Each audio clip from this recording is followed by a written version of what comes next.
Hello everyone, welcome to your science class. Today we are going to discuss chapter number 8, cell structure and function. We have learned in our last class about cell, shape and size of the cell. So today we are going to discuss parts of the cell.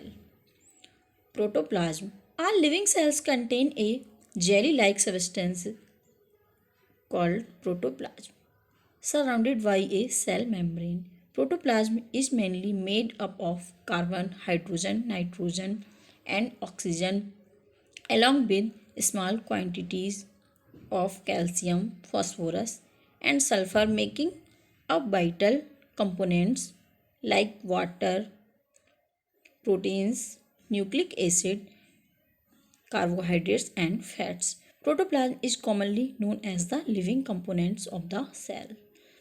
A cell can be divided into three basic components.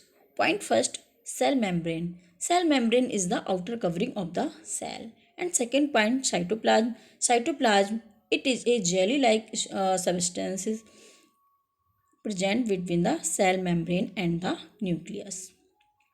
And nucleus is the center of the cell and brain of the cell. In addition of these, an outermost layer called cell wall is present in all the plant cells and cell wall absent in animal cells. Cell wall, it is a thick rigid layer present outside the cell membrane of the plant cell. Cell membrane and cell wall both are present in plant cell, but cell wall is absent in animal cell. It is made up of cellulose, calcium pectate, and magnesium pectate. Cell wall is non-living in nature. Functions. Point first, it provides protection against variation in temperature, high wind, speed, atmospheric moisture, etc. And second point, it provides mechanical strength. Cell wall provide mechanical strength of the plant. And point third, it controls the shape and size of the cell. Cell wall control the shape and size of the cell. Next point, cell membrane.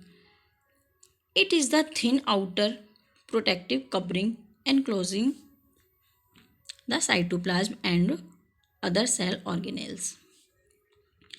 It is also known as plasma membrane. The membrane separates the cells from one another and also the cell from the surrounding medium. It is made up of lipid and proteins. Cell membrane is made up of lipid and proteins.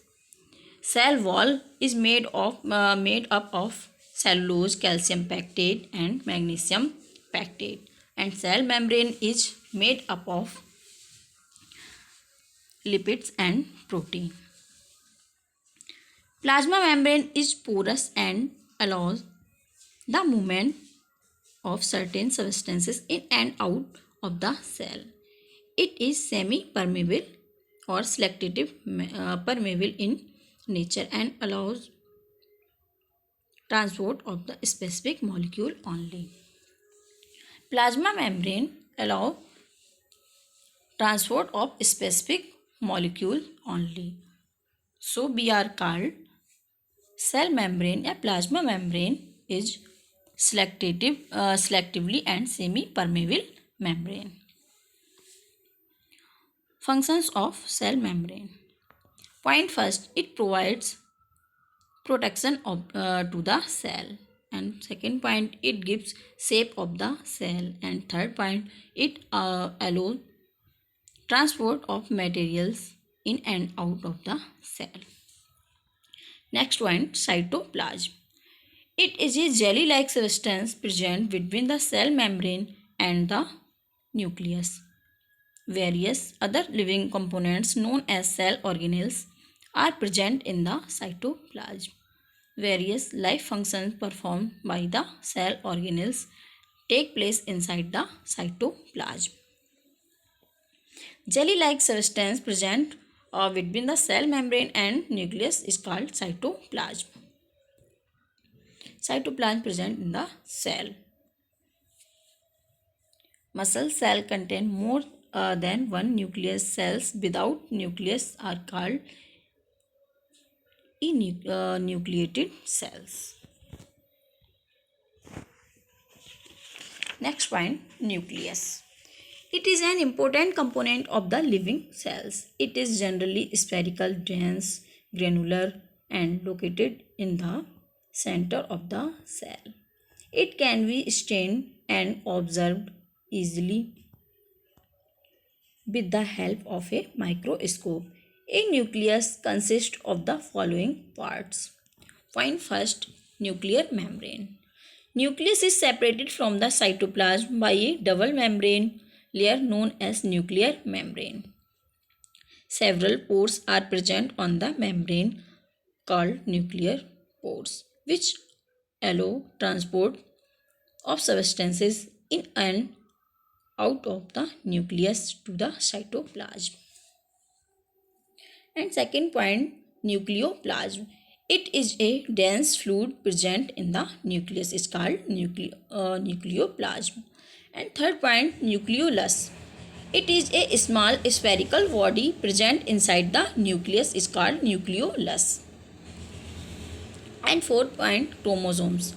They are thread-like structure present in the nucleus. They can be seen only when the cell divides, otherwise they are present in the decondensed form known as chromatin. The number of chromosomes is specific or specific organism. Chromosomes carry genes on them. Genes are the unit of heredity. They control the transfer of characteristics from parents to the offspring. Certain characteristics which we acquire from our father and mother carried by these genes. These are called heredity.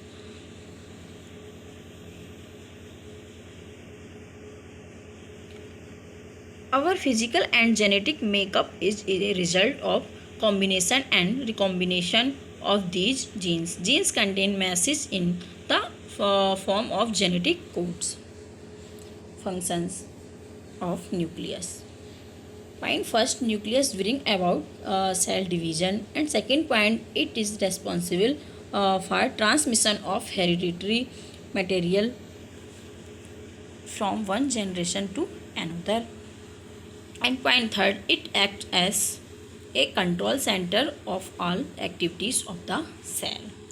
So nucleus is the control center of the cell and responsible for hereditary material from one generation to the other. Thank you, student. We will discuss our next topic in next video. Have a nice day.